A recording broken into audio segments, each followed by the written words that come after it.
Welcome back to the Armory series on the second channel, where we're doing more thoughts and feels, less facts and performance, because that's already covered on the main channel, and oftentimes, including this one, even deeper dive over at gbgunsdepot.com.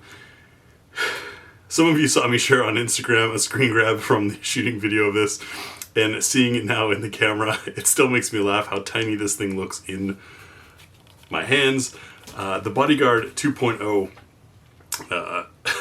really is small. Not quite as small as the original, but as a previous owner of the original, it's something I bought for my then wife, thinking it would be small enough and easy enough for her to stash away and not be too bothered by.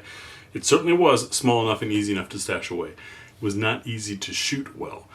And of course, when you're, for a non-gun enthusiast, someone who's not into guns, they at least understand the need to know the firearm they're going to be carrying. So that means some range sessions, and something to think about before you go buying your loved ones little tiny things is, what's that experience going to be like?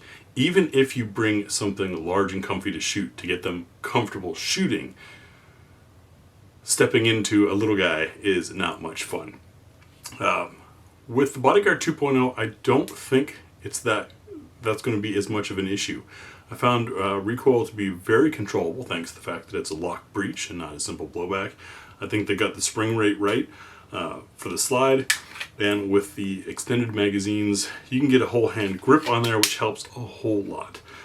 This thing really impressed me. I don't often have a need for a pocketable gun, but I think this would be what I would go for the next time that I am in that need. This was a patron's choice, patrons funded review. I greatly appreciate the patrons for making that happen. The last time I reached out to Smith & Wesson about T&E, and I've been reviewing Smith & Wessons for a long time. There was a time when it was super easy for me to work with them. The last time they had an 11-page contract that had all kinds of restrictions in it as to what you'd say and how you do things and all that kind of stuff that I just couldn't abide by. I'm not saying that all the guys you saw launch this thing agreed with that. Who knows? Maybe that contract is gone. I'm not saying that you can't still make a good video while complying with that. I just didn't want to have restrictions on what I was going to tell you guys, because I take my job seriously. Well, my role very seriously as someone who is a journalist, not an influencer. However, I realize that my journalism may influence your purchase decisions, and this is not a towel or a t-shirt or knick-knack for display in the living room. No, this is a potentially life-saving or life-ending device that you may count on. And so I take what I tell you guys very seriously, and I do my best to be fair to the firearms and to you. Off of that soapbox for now. Back to the Bodyguard 2.0. I'm curious how many of you have picked them up and tried. I have seen some comments already in the main review videos of guys who did. It seems like the hitting left thing wasn't just this gun. Quite often, airing left happens on small guns when we end up squeezing to compensate. I'm very aware of that. I do that myself a lot because I have large hands, and when I have a tiny gun I feel like I need to squeeze onto it.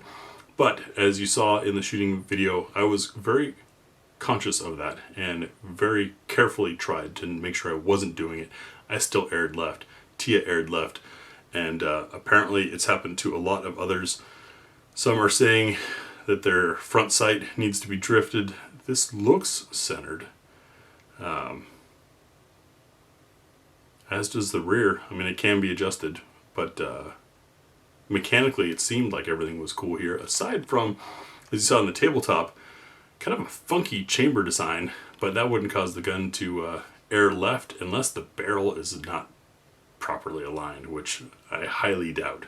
It's a very rudimentary thing that I think Smith & Wesson has moved past in their time.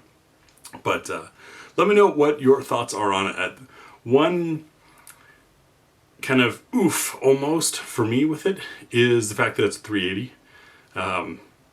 Now 380 is better than nothing. .380's certainly still a man stopper. We've seen plenty of facts that show that caliber really doesn't matter at all. It's number of hits and hit placement. .380 costs more than 9mm because it's less popular, even though 9mm is a foreign developed round and .380 is an American round. Kind of sad. So it costs you a little more to practice, but this is not necessarily a gun that you're going to be taking to a 1,000-round course, so does it really matter that much if you're paying an extra $1 or $2 for your range session? That's a question I have for you guys. I'm also curious to hear how many of you are in the, oh no, I would never do .380 group. And there's nothing wrong with that. We all have our beliefs and reasons. I didn't mean to mock it when I said it like that, but it's amazing how many people are so hardcore about calibers despite the facts that are out there. I'm curious to chronograph this thing and see what the real energy is, because it's not much barrel and it is a softer round, but it's still better than nothing. And if it's something you can comfortably easily carry, and in this case I have faith you can also comfortably get proficient with, it's a good option. Anyways, so that's the Bodyguard 2.0 from the GBGuns Armory series. Thanks for watching, and we'll see you guys tomorrow.